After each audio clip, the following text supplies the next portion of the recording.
Guys, ഞാൻ ഇപ്പോൾ ഒരു വീഡിയോ ആയിട്ട് വന്നത് ഇന്നലെ ഞാനൊരു സൂര്യൻ്റെ കറുപ്പ് മൂവി കണ്ടിരുന്നു.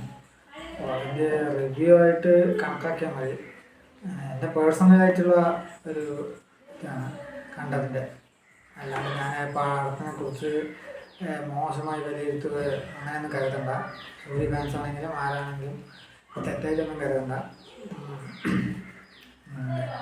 സിനിമയിൽ സൂര്യയ്ക്ക് ഒരു കാമണിക്കൂർ അങ്ങനെ 2 മണിക്കൂർ കഴിഞ്ഞിട്ടാണ് സൂര്യൻ്റെ സീന് അല്ലെങ്കിൽ ഇൻട്രൊഡക്ഷനെ വരുന്നത്. അതിൽ സീൻ കാണിക്കുന്നത് തന്നെ ഒരു കറുപ്പുസ്വാമി എന്ന ക്യാരക്ടറായിട്ട് അല്ലെങ്കിൽ ഒരു ദൈവത്തിൻ്റെ ഒരു രൂപമായിട്ടാണ് അദ്ദേഹത്തിനെ കാണിച്ച് പടം മുഴുക്ക ആ ഒരു ദൈവത്തിൻ്റെ സീനായിട്ടാണ് ഈ കഥ പോകുന്നത്. ആരും കഥ സ്പോയിൽ ചെയ്യണമെന്ന് വിചാരിക്കേണ്ട. കഥ നമ്മൾ ഫുള്ളായിട്ടൊന്നും പറയാനും പോകുന്നില്ല. അപ്പോൾ എൻ്റെ ഒരു അഭിപ്രായം ഞാൻ പറഞ്ഞുള്ളൂ. അതിൽ പ്രത്യേകമായിട്ട് എടുത്തു പറയാനുള്ളത്, നമുക്ക് ഭയങ്കര പ്രിയപ്പെട്ട ഭയങ്കരമായ ഒരു ആർട്ടിസ്റ്റാണ് ഇന്ദ്രൻസ് സാറ്. അദ്ദേഹം ഈ പടത്തിൽ ഏറ്റവും മികവുറ്റ ഒരു പ്രകടനമാണ് കാഴ്ചയിരിക്കുന്നത്.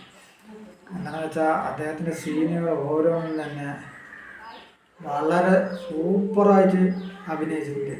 സങ്കട സീനുകളാണെങ്കിലും ശരി, അദ്ദേഹത്തിൻ്റെ മകളുടെ ക്യാരക്ടർ ഈ ഇടയായിട്ട് നമ്മൾ ഒരു പടത്തിലാണ് ആ പെൺകുട്ടിനെ കണ്ടിട്ടുള്ളത്. അപ്പോൾ അവർ രണ്ടാളും വരുന്ന ക്യാരക്ടറാണ് മാക്സിമം കൂടുതൽ. സൂര്യനെ കാണിക്കുന്നതിന് മുന്നുള്ള എല്ലാ സീനുകളിലും ഇവരും ബാലാജി എന്ന ക്യാരക്ടറാണ് ഒരു വില്ലനായിട്ടുള്ള ഒരു വില്ലൻ എന്ന് പറയാൻ ഫുള്ളായിട്ട് പറ്റില്ല. കാരണം അങ്ങനെ ഒരു വില്ലനായിട്ട് ഫുള്ളായിട്ട് പടത്തിൽ അങ്ങനെ ആരും തനിയായിട്ടില്ല.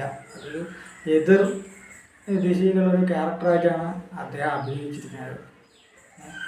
അവസാനം അദ്ദേഹം ചെറിയ കോമഡികൾ എന്ന രീതിക്ക് കാണിക്കണമുണ്ട്. അപ്പോൾ ഫുള്ളായിട്ട് നമുക്ക് അദ്ദേഹത്തിനൊരു വില്ലൻ എന്നുള്ളൊരു ഇതിലേക്ക് കാണിക്കാൻ പറ്റും. പക്ഷെ വില്ലത്തരമായിട്ടുള്ള ക്യാരക്ടറുകൾ അത് കാണിക്കുന്നുണ്ട്. പക്ഷെ അതൊന്നും സൂപ്പറായിട്ട് ഉള്ളതായിട്ടാണ് നമുക്ക് കാണുന്നത്. നമ്മൾ സ്വാഭാവികമായിട്ട് എല്ലാ പടങ്ങളിലും ഉള്ള പോലെയുള്ള വില്ലൻ ക്യാരക്ടറല്ല ഈ പടത്തിലുള്ളത്. പടം തന്നെ ഒരു വ്യത്യസ്ത ഒരു രീതിക്കാണ്. ഇപ്പം നമ്മൾ എന്താ പറയുക, നമ്മളെ മൂക്കുത്തിയമ്മ നടന്നുണ്ടാവില്ല ആർ.ജെ. ബാലാജി സാറിൻ്റെ അതേ ഒരു ക്രിയേറ്റിവിറ്റിയിലാണ് ഈ പടം എടുത്തിരിക്കുന്നത്. പക്ഷെ ഒരു വ്യത്യസ്തം, അതൊരു കുടുംബപരമായിട്ടാണെങ്കിലും ഇതൊരു കോർട്ട്, ഒരു കറുപ്പുസ്വാമി എന്നൊരു കോവിൽ, അതിനെ ചുറ്റുമുള്ള ഒരു ഇതൊക്കെ വെച്ചിട്ടാണ് ഈ പടം മുന്നിട്ട് പോയിരിക്കുന്നത്. പിന്നെ പറയാനുള്ളത് വെച്ചാൽ ക്ലൈമാക്സ് പറയുന്നതിന് മുന്നേ നമുക്ക് ഒരു പടം പാതി വരെ ഇന്ദ്രൻസ് സാറിൻ്റെ ക്യാരക്ടറും അങ്ങനെയുള്ള കാര്യങ്ങളൊക്കെ ആയതുകൊണ്ട് ഫസ്റ്റ് ഹാഫ് സൂപ്പറായിട്ടുണ്ട്. സെക്കൻഡ് ഹാഫിൽ വന്നിട്ട് കുറച്ച് ലാഗാണെങ്കിലും, പക്ഷേ സൂര്യൻ സാറിൻ്റെ ഇപ്പോൾ 2-3 പടങ്ങൾക്ക് ശേഷമാണ് ഈ പടം നമുക്ക് റിലീസായിരിക്കുന്നത്. അപ്പോൾ അതിന് കണ്ടതിന് ശേഷം ഈ പടം കാണുമ്പോൾ അദ്ദേഹം നല്ല ഗ്ലാമർ രീതിയിലാണ് ഈ പടത്തിൽ കാഴ്ചവെച്ചിരിക്കുന്നത്. പിന്നെ കറുപ്പ് ഡ്രസ്സ് കാര്യങ്ങളൊക്കെ ആയിട്ടാണ് നിൽക്കുന്നത്. അപ്പോൾ എല്ലാവർക്കും ഈ കറുപ്പ് ഡ്രസ്സുകൾ നന്നായിട്ടുണ്ടാകും കാണാൻ. അപ്പോൾ ആ രീതിക്കും പിന്നെ ഇടയിലൊക്കെ രണ്ട് വേഷം കൊണ്ട് വരുന്നുണ്ട്. അതിലൊന്നും സിംഗം സൂര്യായിട്ടുള്ള ഒരു വേഷമൊക്കെ ഇടയിൽ കാണിക്കുന്നുണ്ട്. പിന്നെ പ്രത്യേകമായിട്ട് ഈ പടത്തിൻ്റെ ഇടയിൽ കൂടെ തന്നെ ഒരു നല്ലൊരു വ്യത്യസ്തമായിട്ടൊരു സീന് കടന്നു പോകുന്നുണ്ട്. നമ്മുടെ ലിയോ സിനിമയുടെ വിജയിൻ്റെ സാറിൻ്റെ സിനിമേൻ്റെ ഒരു സീന് റീക്രിയേറ്റ് ചെയ്യാൻ ശ്രമിച്ചിട്ടുണ്ട്. പക്ഷെ അതിൽ നമ്മുടെ വിജയ് സാറിനെ കാണിക്കുന്നില്ല. പക്ഷെ ആ ഒരു സീന് വരുമ്പോൾ വളരെ സൂപ്പറായിട്ട് ചെയ്തു വെച്ചിട്ടുണ്ട്. ഈ സീനുകളൊക്കെ നല്ല രസമായിട്ടുണ്ടായിരുന്നു. പക്ഷെ നമ്മളത് പ്രതീക്ഷിക്കും ആ ഒരു സീനിൽ വിജയിനെ കാണിക്കുമെന്നൊക്കെ. പക്ഷെ അതൊക്കെ ഒരു പ്രത്യേക ഒരു അഭിനന്ദനങ്ങളാണ് നമുക്ക് ഈ പടത്തിന് കൊടുക്കാനുള്ളത്. പിന്നെ ഈ പാർട്ടിൻ്റെ ആ സമയത്ത് ബോട്ടിലിന് 10 രൂപ വെച്ചിട്ടുള്ള കാര്യങ്ങളൊക്കെ പറഞ്ഞിട്ട് ഭയങ്കര ഫേമസും കാര്യങ്ങളൊക്കെ ആയിരുന്നു തമിഴ്നാട്ടിൽ. ആ ഒരു സീൻ ഞാൻ ധൈര്യത്തോടെയാണ് ആർ.ജെ. ബാലാജി ഇതിലൊരു സീന് വെച്ചിട്ടുണ്ട്. ബോട്ടിലിന് 10 രൂപ തിരിച്ചു കൊടുക്കുന്ന സീൻ, അതൊക്കെ വളരെ സൂപ്പറായിട്ടുണ്ട്. പക്ഷെ ആ പാർട്ടി സമയത്താണ് ഈ പടം റിലീസായി പറഞ്ഞാൽ ഈ സീനുകളൊന്നും ചിലപ്പോൾ ഉണ്ടാവില്ല. അതിലൊക്കെ ഒരു വലിയൊരു ഇതൊക്കെ ആയിട്ടാണ് നമുക്ക് കാണുന്നത്. അപ്പോൾ അത്രയും ധൈര്യത്തിൽ ഈ പടം നമുക്ക് എടുത്തു വെച്ചിട്ടുണ്ട്. അതേപോലെ കോർട്ടിൻ്റെ കാര്യങ്ങൾ, അതിൽ എല്ലാവരും കോർട്ടിൽ പോയാലാണ് നമുക്ക് നീതി കിട്ടുക. എന്നൊക്കെ പറഞ്ഞിട്ടാണ്. അപ്പോൾ അവിടെയുള്ള എന്തിനും പൈസ കൊടുത്തിട്ടാണ് നമുക്ക് നേടാൻ കഴിയുള്ളൂ. പൈസ കൊടുത്തു പറഞ്ഞ കേസിനെ തിരിച്ചു മാറ്റാം, അല്ലെങ്കിൽ കേസിനെ എടുക്കാം, അല്ലെങ്കിൽ തള്ളി നിൽക്കുന്ന സീനുകളൊക്കെ ഉണ്ടല്ലോ. ഇപ്പോൾ എല്ലാം കാശിലാണ് ഈ ഇത് ചെയ്യാൻ പറ്റുള്ളൂ എന്നുള്ള രീതിയാണ് ഇതിൽ കാണിച്ചത്. അത്രയും ധൈര്യത്തിൽ ഈ കോർട്ടിൻ്റെ കാര്യങ്ങളൊക്കെ എടുത്ത് കാണിച്ചിട്ടുണ്ട്. എല്ലാം കോർട്ടുമായിട്ടുള്ള കാര്യങ്ങളാണ് ഈ പടം മുഴുവൻ. പിന്നെ തൃഷ മാഡമാണ് നായിക. തൃഷ മാഡത്തിന് വലിയ റോളുകളൊന്നും ഇല്ലെങ്കിലും അവിടെ ക്യാരക്ടർ വൈസ് കുഴപ്പമില്ലാതെ കൊടുത്തിട്ടുണ്ട്. പിന്നെ ഈ നടിക്കുള്ള സോങ്സ് കാര്യങ്ങൾ അങ്ങനെയൊന്നും ഇല്ല ഈ പടത്തിൽ. ഒരു വേറെ പടങ്ങളിൽ നിന്ന് വെച്ചൊരു വ്യത്യസ്തമായിട്ടുള്ളൊരു പടമായിട്ട് തന്നെ തരുള്ളൂ.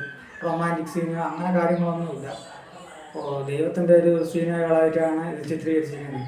അപ്പോൾ പിന്നെ അങ്ങനത്തെ ഒന്നും ഇല്ലാത്തതുകൊണ്ട് ഒരു പടം ഒരു വ്യത്യസ്ത രീതിയിൽ തന്നെയാണ് എടുത്തിരിക്കുന്നത്. നല്ലൊരു പ്രത്യേക കഴിവ് തന്നെ വേണം ഇങ്ങനെ ഒരു സിനിമ എടുക്കാൻ തന്നെ. കഴിവ് നല്ല ധൈര്യം എന്ന് വേണമെങ്കിൽ നമുക്ക് പറയാം. പിന്നെ അവസാനം ഈ ഒരു ഫൈറ്റ് സീൻ ഉണ്ട്. അതിൽ ഈ സൂര്യയ്ക്ക് പവർ നമുക്ക് ഇന്നൊരു അവരുടെ ഒരു ഏരിയ കഴിഞ്ഞു കഴിഞ്ഞാൽ പവർ വരില്ല എന്നൊക്കെയാണ്. അപ്പോൾ അവർ നമ്മുടെ ഏരിയൻ്റെ ഉള്ളിൽ വന്നു കഴിഞ്ഞാൽ അല്ലെങ്കിൽ ആ അമ്പലത്തിൻ്റെ ഒരു ഇത്രയും ഭാഗത്തുള്ള സീനുകൾ ഒരു സീനുകൾ എന്നില്ല ഭാഗത്ത് ഉണ്ടാവില്ല അതിർത്തി. ആ അതിർത്തിൻ്റെ അവിടെയൊക്കെ വരുമ്പോൾ മാത്രമേ പവർ വരുള്ളൂ എന്നുള്ള സീനുണ്ട്. അപ്പോൾ ആ പവർ വരുന്ന സീനിൻ്റെ സമയത്താണ് ഈ ഫൈറ്റ് സീനൊക്കെ ക്രിയേറ്റ് ചെയ്തിരിക്കുന്നത്. അപ്പോൾ ഒരു കാറ് ഇതിനെ ഇടിക്കാനായിട്ട് നേരിട്ട് വരുമ്പോഴുള്ള സീനുകളൊക്കെ ഒരു കാർ കറക്റ്റായിട്ട് ഇവർ നിൽക്കുമ്പോൾ സൂര്യൻ്റെ ബാക്കിലായിട്ട് അവരുടെ കാറ് തൃശ്ശയിലുള്ളത്. പക്ഷേ തൃശ്ശനെ വന്ന് ഇടിക്കുന്നൊക്കെയാണ് അവർ വിചാരിച്ചിട്ട് നിൽക്കുക. അപ്പോൾ സൂര്യ ഒരു വാളും വെച്ചിട്ട് അതിന് വെട്ടി വരുന്ന സീന് അത് ഫുള്ളായി ഞാൻ പറയാനില്ല. പക്ഷെ അത് ആ സീനൊക്കെ സൂപ്പറായി പ്രതീക്ഷിക്കാത്ത രീതിക്ക് വേറെ ലെവലായിട്ടുണ്ട്. അങ്ങനെയൊക്കെ നമ്മൾ മനുഷ്യന്മാരിനെയാണ് കണ്ടിട്ടുള്ളത്. ഇത് വ്യത്യസ്തമായിട്ട് കാറിനെയാണ് വെട്ടിയിട്ട് ആ ഒരു രീതിക്ക് വരുന്നത്. നമുക്ക് അങ്ങനെ ഫുള്ളായി പറഞ്ഞാൽ സ്പോയിൽ ചെയ്യാൻ ഞാൻ ആഗ്രഹിക്കുന്നില്ല. അങ്ങനെയാണ് ഈ സീനുകളൊക്കെ ഉള്ളത്. പിന്നെ മ്യൂസിക് കാര്യങ്ങൾ പറയുകയാണെങ്കിൽ സോങ്സ് അതൊക്കെ ഇത്തിരി വ്യത്യാസമായിട്ട് സൂപ്പറായിട്ടുണ്ട്. ഒരു പ്രത്യേകം പുതിയ ആളാണല്ലോ. അപ്പോൾ അദ്ദേഹത്തിൻ്റെയൊക്കെ കഴിവൊക്കെ സൂപ്പറായി ഇതിൽ കൊടുത്തിട്ടുണ്ട്.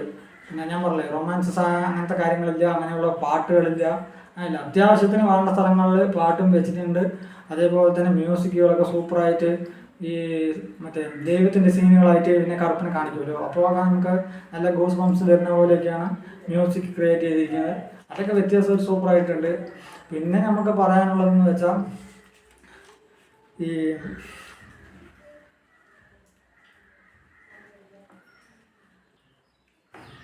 ഇപ്പോൾ ലാസ്റ്റ് ഈ കോർട്ടിലെ എല്ലാ കേസുകളും ഇല്ലാതാവുന്ന രീതിക്ക്, കേസുകളെ വരാത്ത രീതിക്കൊക്കെയാണ് ഈ പടത്തിൽ നമുക്ക്. കാരണം ദൈവത്തിൻ്റെ കാരണം ഇടപെടുന്നതുകൊണ്ട് മറ്റേ ഒരു കുറ്റകൃത്യങ്ങളും നടക്കാത്ത രീതിക്കാണ് ഈ സമൂഹത്തിൽ നടന്നത്.